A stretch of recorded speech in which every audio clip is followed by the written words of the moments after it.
नमस्कार साथियों, मैं डॉक्टर मुकेश गर्ग। जरा सोचिए में आपका हार्दिक स्वागत है।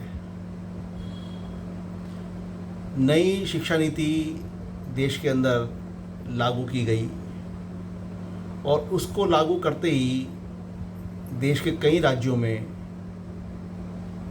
नई शिक्षा नीति में दिए गए त्रिभाषा फार्मूले में, जिसमें हिंदी को भी पढ़ाने की एक बात कही गई थी, उस पर कई राज्यों के अंदर उबाल आ गया। सबसे पहले तमिलनाडु ने इसका विरोध दिखाया,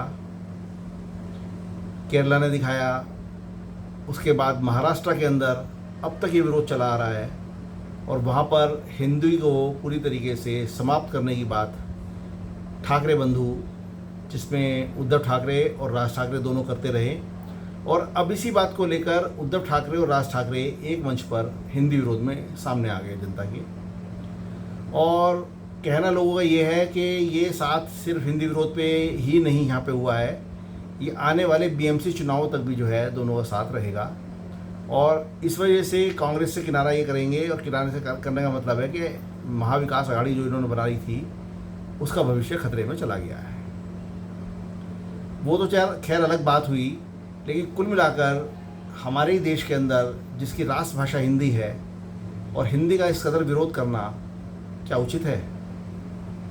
हमारे नेताओं को सोचना चाहिए कि हिंदी एक ऐसी भाषा है जो देश के सबसे ज़्यादा राज्यों में बोली जाती है और देश के लोगों को जोड़ने का एक साधन मात्र है। वो उस साधन से देश का सारा हर स्टेट का आदमी जुड़ सकता है, लेकिन उसको नहीं पढ़ाना, क्योंकि जो रीजनल विम्स हैं वो नेताओं के सामने आ जाते हैं। उनको तो सिर्फ ये दिखाना है जनता को, अपनी जनता को, कि देखो हमने तमिल के मुकाबले जो है हिंदी को ख़त्म करा दिया, या हमने मराठा के सामने जो है हिंदी को ख़त्म करा दिया।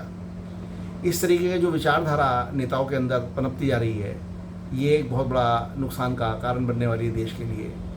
लेकिन मैं आज राज ठाकरे और उद्धव ठाकरे से, ठाकरे ब्रदर्स से पूछना चाहता हूँ कि इन्होंने जो अभी परसों 2 दिन पहले रैली करके और हिंदी का विरोध जताया और ये कहा कि हिंदी को हम किसी सूरत में भी महाराष्ट्र के अंदर बोलने वाली भाषा नहीं बनने देंगे, तो मैं इनसे पूछना चाहता हूं कि आज उद्धव ठाकरे जिस तरीके से कांग्रेस की गोद में बैठे हुए हैं और एनसीपी की गोद में बैठे हुए हैं शरद पवार की, वहाँ पर वो अपने हिंदू एजेंडे से अलग हटके मुस्लिम तुष्टीकरण पर आ चुके हैं। और मुस्लिम तुष्टीकरण पर आने का मतलब है कि अब वो उनको मुस्लिमों को तरजीह देनी पड़ रही है।